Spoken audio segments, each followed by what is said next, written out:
ओम अज्ञानतिमिरन्धस्य ज्ञानाञ्जनशलाखया चक्षुरुन्मिलितं येन तस्मै श्रीगुरुवे नमः। नमो ओम विष्णुपादाय कृष्णप्रेष्ठाय भूतले श्रीमते भक्तिवेदान्तस्वामिनिति नामिने। नमस्ते सरस्वते देवे गौरवाणी प्रचारिणे निर्विशेषा शून्यवादी पाश्चात्य देशतारिणे। जय श्री कृष्ण चैतन्य प्रभु नित्यानंद श्री अद्वैत गदाधर श्रीवासदि गौर भक्तवृंद। हरे कृष्णा कृष्ण कृष्णा हरे हरे, हरे राम राम राम हरे हरे। हरे कृष्णा। तो पिछली कथा में हमने सुना अर्जुन महाराज युधिष्ठिर को बता रहे हैं कि भगवान इस भौतिक संसार से अपनी लीला समाप्त करके चले गए हैं और उनके साथ साथ अब यदु कुल का भी इस भौतिक संसार से उनकी लीलाएं भी समाप्त हो गई हैं, उनका भी समापन हो गया है। आगे अर्जुन जो है, अगर हम अब उनकी परिस्थिति देखें, अर्जुन पूर्ण रूप से शक्ति से विहीन है, अपने जीवन के अंदर में निराश हो गए हैं, अत्यंत दीन है, अत्यंत दुखी है। यहां तक कि हमने ये भी देखा कि अर्जुन जो है इतने बड़े महारथी थे, लेकिन कुछ ग्वाल लोगों से जो है उनकी हार भी हो गई। तो पूर्ण रूप से अपने जीवन के अंदर में निराश हो चुके हैं अर्जुन अब। लेकिन अब देखिए, अर्जुन जब भगवान के समक्ष में थे, उस समय भी अर्जुन के अंदर में इस प्रकार की निराशा आई थी। भगवत गीता में महाभारत के युद्ध के समय में हम ये देख सकते हैं। महाभारत के युद्ध के पहले जब अर्जुन ने भगवान से कहा, अच्युता मेरे रथ को दोनों सेनाओं के बीच में कृपा करके स्थापित कीजिए। वो कहते हैं रथम स्थाप्य में अच्युता। तो भगवान ने जो है रथ को स्थापित किया दोनों सेनाओं के बीच में। अर्जुन उस समय तक बड़े ही हौसले के साथ में, बड़े ही उत्साह के साथ में रणभूमि पर आए थे। देखना चाहते थे किन के साथ में मुझे युद्ध करना है, मेरे विरोधी लोग कौन हैं, विपरीत जो सेना है वो कौन है, उसमें उनकी कमजोरियां क्या है, उनकी शक्तियां क्या हैं, वो सब वो परखना चाहते थे, देखना चाहते थे। लेकिन जैसे ही वो वहां पर आए और उन्होंने अपने सगे संबंधियों को देखा, भीष्म पितामह को देखा, अपने गुरु द्रोणाचार्य को देखा, इन सब को देख करके उनका मन विचलित हो गया। उनके मन में आसक्तियां जो है जागृत हो गई और उसके कारण बिल्कुल जीवन में निराश हो गए। और भगवान से उन्होंने कहा कि भगवान मैं युद्ध नहीं करूंगा, और रथ के ऊपर बैठ गए। तब भगवान ने भगवत गीता के रूप में भगवान ने अर्जुन को सुंदर जो संदेश सुनाए, उसको सुनने के पश्चात अर्जुन के मन के अंदर में जो अज्ञानता पैदा हो गई थी, अर्जुन के मन के अंदर में जो अंधकार आ गया था, वो भी सब भगवान की ही एक प्रकार से योजना के अनुसार है। तो जब ये अज्ञान आ गया था, तो भगवान ने जब भगवत गीता सुनाई, तब जाकर के अर्जुन का अज्ञान दूर हो गया था। तो अब हम ये देखेंगे कि अर्जुन जब उनका अज्ञान इस प्रकार से दूर हो गया, भगवत गीता उन्होंने सुनी, और अब भगवान जो है अंतर ध्यान हो गए। दोबारा अर्जुन उसी प्रकार की परिस्थिति में आ गए हैं, दोबारा अपने जीवन के अंदर में निराश हो गए हैं, दोबारा उनके मन के अंदर में अज्ञानता भर गई है। एक प्रकार से पूरे जीवन के अंदर में कलह है, उनके मन के अंदर में क्लेश है, अशांत उनका मन बिल्कुल हो गया है। तो अब देखिए अर्जुन क्या करते हैं।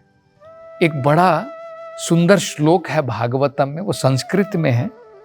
वो कहते हैं देश काल अर्थ युक्तानि हृतताप शमानि च हरन्ति स्मरतं चित्तं गोविंद अभिहितानि में।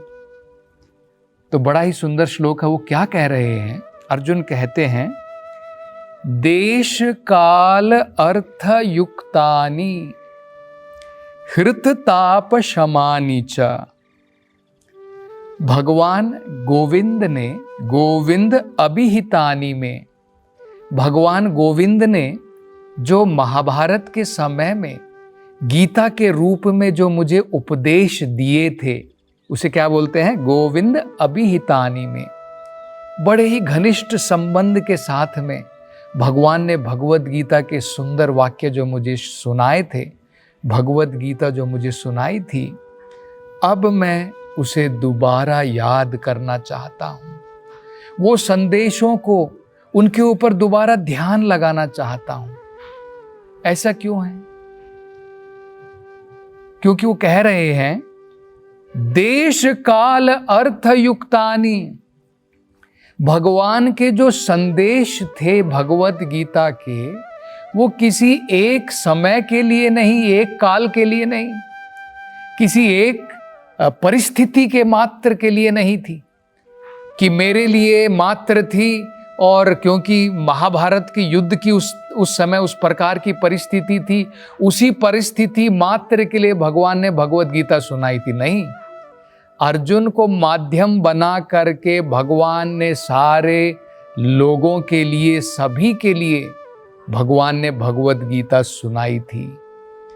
और भगवान की भगवत गीता केवल आज से 5000 साल पहले जब भगवान ने अर्जुन को सुनाई थी, उसी समय उसकी कुछ वैल्यू थी, उसका मूल्य था। आज समय बदल गया है, वो शिक्षाएं आज काम नहीं आएंगी। अर्जुन कह रहे हैं कि ऐसा नहीं है, वो किसी काल के ऊपर निर्भर नहीं है। देश और काल, देश का मतलब होता है किसी जगह, कि भाई भारतवर्ष में मात्र जो है उसका मूल्य है वो काम में आएगी। दूसरे कहीं पर भी, विदेश में, कोई और दूसरी जगह पर, दूसरी किसी परिस्थिति में उसका कोई काम नहीं है। वो कह रहे हैं कि ऐसा नहीं है। और पहले उसका मूल्य था 5000 साल पहले, क्योंकि पहले की परिस्थिति अलग थी। आज कलयुग है, कलयुग के अंदर में परिस्थिति अलग है, इसलिए भगवान की जो वो संदेश थे आज काम आने वाले नहीं है। कई बार लोग ऐसा सोचते हैं। तो अर्जुन उसको क्लैरिफाई कर रहे हैं। अर्जुन कहते हैं कि ऐसा नहीं है, वो देश के ऊपर भी डिपेंडेंट नहीं है और काल के ऊपर भी निर्भर नहीं है। और आज भी वो कहते हैं कि अगर मैं उन चीज़ों को याद करूँगा, भगवान के संदेश को याद करूँगा, तो भगवान के संदेश में इतनी ताकत है, आध्यात्मिक ताकत है। उससे क्या होगा? वो कहते हैं हृतताप शमानि च। हमारे हृदय के अंदर में जो क्लेश पैदा हुए हैं इस भौतिक संसार में, जो दुखों के कारण जो हमारे मन के अंदर में अशांति बनी हुई है, उसे ताप कहते हैं। ताप का मतलब होता है जब हमको बहुत ज़्यादा तापमान बढ़ जाता है, जब गर्मी बढ़ जाती है, तो हम लोग क्या होते हैं? पीड़ित हो जाते हैं। तो इसी प्रकार से हम जो भौतिक दुखों से पीड़ित हैं और हमारे हृदय के अंदर में अशांति है, मन के अंदर में अशांति बनी हुई है, हृतताप शमानि च। हमारा मन जो है इन अशांतियों से पूर्ण रूप से उसको छुटकारा मिल जाएगा, हमारा मन पूर्ण रूप से आनंदित हो जाएगा और शांति की, परम शांति की हमें जो है प्राप्ति हो जाएगी। ये अर्जुन कह रहे हैं। और इसलिए कहते हैं कि मैं दोबारा वो याद कर रहा हूँ जो भगवान ने मुझे संदेश सुनाए थे, उन्हीं संदेशों को मैं दोबारा याद करना चाहता हूँ। हरंती स्मरतम चित्तम। अब मेरा मन, अब मेरा चित्त भगवान के उन संदेशों के ऊपर आकर्षित दोबारा हो रहा है। मैं उनको दोबारा याद करना चाहता हूँ, उनके ऊपर दोबारा ध्यान लगाना चाहता हूँ। तो ये हम समझ सकते हैं कि आज भी किसी भी परिस्थिति में, कितनी भी भयानक से भयानक परिस्थिति हमारे सामने क्यों ना हो, कितनी भी बड़ी से बड़ी विपदा हमारे जीवन में क्यों ना आ जाए, आज भी अगर हम भगवत गीता के वो संदेश जो भगवान ने अर्जुन को दिए थे और अर्जुन के माध्यम से हम सबको प्रदान किए हैं, आज भी अगर हम उनका श्रवण करते हैं, आज भी उनके ऊपर अगर हम ध्यान लगाते हैं, तो जिस प्रकार से अर्जुन कह रहे हैं कि उनके मन के क्लेश जो है सब शांत हो गए, उनका मन आनंद से भर गया, उनके सारे क्लेश मिट गए, उसकी प्राप्ति आज भी हमें अपने जीवन के अंदर में मिल सकती है। तो आगे जो है अर्जुन ने क्या किया, अब अर्जुन जो है भगवान के उन्हीं संदेश के ऊपर ध्यान उन्होंने लगाना प्रारंभ किया जो भगवान ने भगवत गीता सुनाई थी। तो भागवत में कहा है, ऐसा करने पर और भगवान के चरण कमलों के ऊपर ध्यान लगाने से उनके मन के अंदर में जो भी अनेकों प्रकार की गंदगियां थी, अज्ञानता थी, सबका विनाश हो गया। ठीक उसी प्रकार से जब भगवान ने प्रत्यक्ष रूप से अर्जुन को महाभारत में उनके समक्ष खड़े होकर के जब भगवत गीता सुनाई थी, वही दोबारा अनुभव अर्जुन को अब भगवान की अनुपस्थिति में, जब भगवान एब्सेंट हैं, तब भी उनको वही अनुभव हुआ। जो अनुभव, जो ज्ञान का प्रकाश भगवान जब उनके सामने खड़े थे, भगवत गीता सुना रहे थे और उनकी अज्ञानता दूर हुई थी, उनका मन शांत हुआ था, दोबारा उनके अंदर में उत्साह का प्रसार हुआ था। वही हम देख सकते हैं अब अर्जुन भगवान की अनुपस्थिति में, जब भगवान एब्सेंट हैं, तब जब वो भगवान की गीता के ऊपर, उनके संदेश के ऊपर ध्यान लगा रहे हैं, उसी प्रकार का अनुभव अब उन्हें होना प्रारंभ हुआ। उनके मन के अंदर में जो भी अनेकों प्रकार की गंदगियां थी, अज्ञानता थी, सबका विनाश हो गया। ऐसा क्यों होता है? इसका उदाहरण दिया जाता है, जब अंधकार होता है, जैसे ही सूर्य उदित होता है, सारा अंधकार दूर हो जाता है।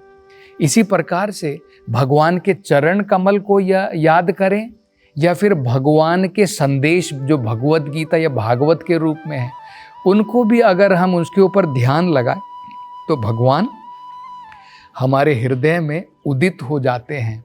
और अगर भगवान हमारे हृदय में उदित हो गए, तो अज्ञानता भला कहाँ से रहेगी, कहाँ से हमारे मन के अंदर में गंदगियाँ रहेंगी। तो इसी प्रकार से हमें समझना है कि भगवान परम है। भगवान के चरण कमलों के ऊपर ध्यान लगाने में, भगवान के संदेशों के ऊपर ध्यान लगाने में, और यहाँ तक कि भगवान के नाम का जप करने में, भगवान के नाम का जब हम जप करते हैं, भगवान के नाम का जब हम श्रवण करते हैं, भगवान की कथाओं को सुनने में, इनमें कोई अंतर नहीं है। ये सब भगवान के ऊपर ध्यान लगा करके समाधि के बराबर है। जिस प्रकार से व्यक्ति इस प्रकार से ध्यान लगाता है और भगवान को मन में रख करके समाधि में लीन हो जाता है, इसी प्रकार से भगवान की लीलाओं को सुनना, भगवान के संदेशों को, जैसे भगवत गीता, उसके ऊपर ध्यान लगाना भगवान की समाधि में लीनता के बराबर है।